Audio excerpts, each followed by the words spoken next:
बिस्मिल्लाहिर्रहमानिर्रहीम। इय्याका नअबुदु व इय्याका नस्तईन। रब्बि इश्रह ली सदरी व यस्सिर ली अमरी वहलुल उक़दतम मिन लिसानी यफ़क़हू क़ौली। सदक़ल्लाहुल अज़ीम।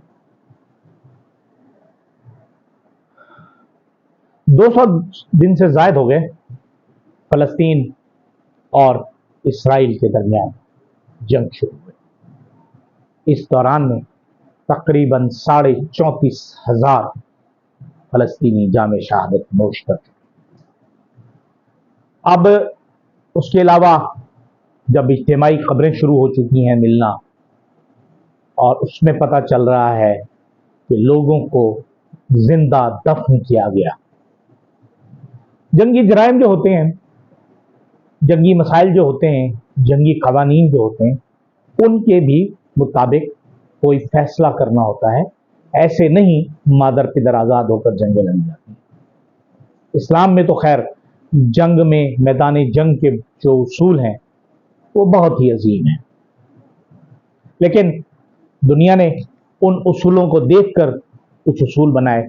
लेकिन नेतन्याहू ने दुनिया में बर्बरियत की इंतहा कर दी। लोग कहते हैं कि वहाँ जंगल का कानून है। जंगल में भी एक कानून होता है, उसमें शेर जब उसका पेट भरा होगा तो वो शिकार नहीं करेगा, हर एक को मारता, हर वक्त मारता नहीं फिरेगा। ये नेतन्याहू तो पागल हो चुका है। दुनिया भर में उसके खिलाफ मुजाहरे हो रहे हैं, और इस वक्त जो सबसे बड़े और शदीद मुजाहरे हो रहे हैं वो अमेरिका की यूनिवर्सिटियों में शुरू हो रहे हैं। तलबा ने शदीद मुजाहरे शुरू किए हैं, कैलिफोर्निया से शुरू हुए हैं, और ये मुसलमानों के मुंह पर एक तमाचा है। मुसलमान ममालिक और मुसलमान अफराद।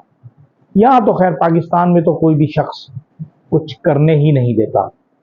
कोई छोटा सा एहतजाज करें तो पुलिस ऐसे पिल पड़ती है जैसे रीछ पर कुत्ते छोड़ दिए जाते। यहाँ तो बकरियों पर कुत्ते छोड़े जाते, इंसानों पर कुत्ते छोड़े, लेकिन हर शेर पर एक सवा शेर होता है। अल्लाह करम फरमाए।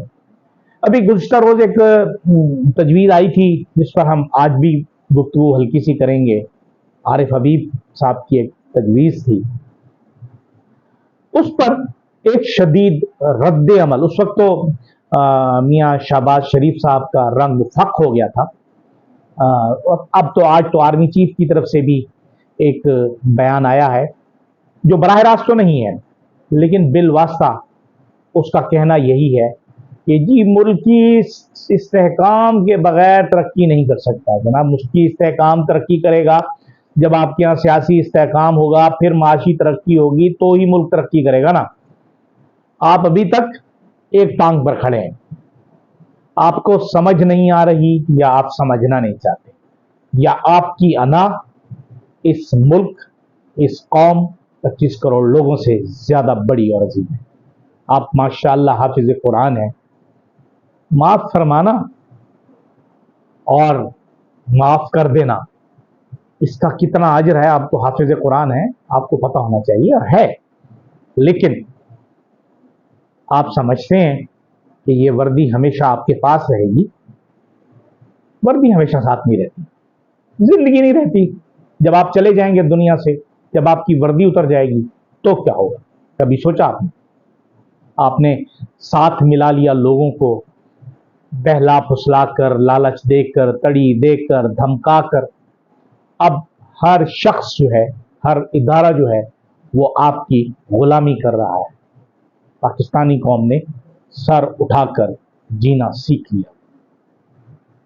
अब आप उस वक्त से डरें कि खुदा ना खास्ता ये जो 9 मई का आपने केस लगाया हुआ है, और कभी खुदा ना खास्ता हकीकतन ऐसे हो गया तो क्या होगा? अभी तक तो ये प्लांटेड था, अगर हकीकतन ऐसा हो गया तो क्या होगा? कभी आपने सोचा? नहीं, आप सोचेंगे भी नहीं, क्योंकि इस वक्त आप लोगों की आंखों में ताकत, इक़्तिदार और गुरूर की जो नशा है ना, जो उसके पर्दे पड़े हुए हैं, वो आपको कुछ दिखाई नहीं दे रहे, सुझाई नहीं दे रहे। इमरान खान जिसे आपने कैद किया, अगस्त से आज तक वो कैद है, लोगों से मिलने नहीं दिया जाता। जिस तरह भी है उसकी कैद जो है वो कैद तन्हाई है। उसको जो है वो कम अज कम जो एक है कि कानून के मुताबिक उसे सफाई का मौका मिलना चाहिए, तो वो भी नहीं मिला।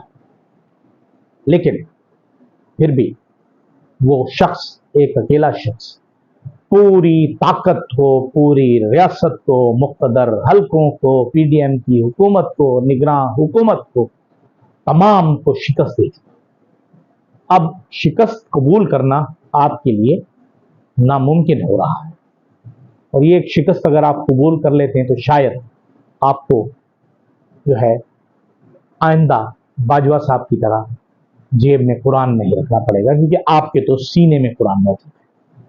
आपको उस कुरान के लिए, उस कुरान के तालीमात के लिए मद्देनजर रखते हुए बहुत बड़े फैसले करने हैं, बड़े दिल गुर्दे के साथ फैसले। बज़ाहिर आपको लगेगा कि शायद आप शिकस्त खा रहे हैं या आप पीछे हट रहे हैं, लेकिन आपका पीछे हटा हुआ एक कदम इस मुल्क की तरक्की में जो किरदार अदा करेगा, उसमें आप हमेशा तारीख में याद रखेंगे। आज हमारे वजीर आज़म साहब ने कहा कि मुल्की मफाद में मुश्किल फैसले करने पड़ेंगे। हुजूर वाला कबार, आप ये फरमाइए, आपके मुश्किल फैसले होते क्या हैं? बिजली गैस के बिल बढ़ा देना, उनकी पेट्रोल की कीमतें बढ़ा देना, ये मुश्किल फैसले हैं। आप लोगों ने जो कई कई 100 अरब रुपए आप लोग डिकार कर चले गए, आपकी जो अशराफिया है उसको आपने क्या किया? आज आप बड़े धड़ल्ले से कहते हुए हैं कि इमरान खान के दौर का सिस्टम जो था वो अच्छा नहीं था। नहीं था तो आप उसे ठीक कर लीजिए ना, आपको किसने मना किया है? आप करें ना कोशिश। आपने इस मुल्क के 80% किसानों को रुसवा कर दिया। उन्होंने जिस प्लानिंग के तहत गंदम उगाई थी, आपके साथियों ने, आपकी अशराफिया ने सस्ती गंदम मंगवाकर उन्हें मजीद रुसवा किया, उनके इख्तियारात, उनके माशी कत्ल किया आपने। अब वो लोग गंदम की पैदावार का खर्चा भी पूरा नहीं कर पा रहे, और फिर आप समझते हैं कि मुश्किल फैसले करने पड़ेंगे। क्या मुश्किल फैसले करेंगे मजीद आप? इससे ज्यादा क्या करेंगे लोगों को जलील? ये तो सिर्फ भीख मांगने वालों की हुकूमत है, जो बाहर से भीख मांगती है और घर के अंदर से चोरी करती है। ये चोरी है। पेट्रोल की कीमतें बढ़ाना चोरी है, चोर होते हैं वो। बिजली की कीमत बढ़ाना चोर होते हैं। पुलिस की वर्दियां पहन लेने से आप बाइज्जत पुलिस वाले नहीं बन जाते। बाइज्जत पुलिस वाला बनने के लिए आपको दयानतदार बनना पड़ता है, और दयानतदार वो लोग होते हैं जो काम करते हैं ईमानदारी के साथ। मियां मोहम्मद शहबाज शरीफ ने तो अपने भाई को भी नहीं छोड़ा। वैसे तो कहते हैं कि वो डायन भी जो होती है ना, वो भी 7 घर छोड़ के जाती है और अपना अमल करती है। आपने तो अपने सगे भाई को नहीं छोड़ा। आपने उसके साथ जो कुछ किया वो तारीख में लिखा जाएगा, काले लफ्जों से नहीं लिखा जाएगा, कहीं और कोई कलर हो तो उसमें लिखा जाएगा। और अब मियां मोहम्मद नवाज शरीफ दोबारा जब सियासत में प्रैक्टिकली आ रहे हैं, मुस्लिम लीग की सदारत हासिल करने जा रहे हैं, तो उसके बाद महसूस होगा कि पाकिस्तान मुस्लिम लीग नून जो है वो पाकिस्तान मुस्लिम लीग नून है या पाकिस्तान मुस्लिम लीग शीन है। लेकिन ये बात तो तय है कि मियां साहब के सदर बनने के बाद पाकिस्तान मुस्लिम लीग नून होगी, और फिर उसके बाद पाकिस्तान मुस्लिम लीग मीम हो जाएगी, मीम से मरियम हो जाएगी। इजाज़त दीजिए, अल्लाह हाफिज़।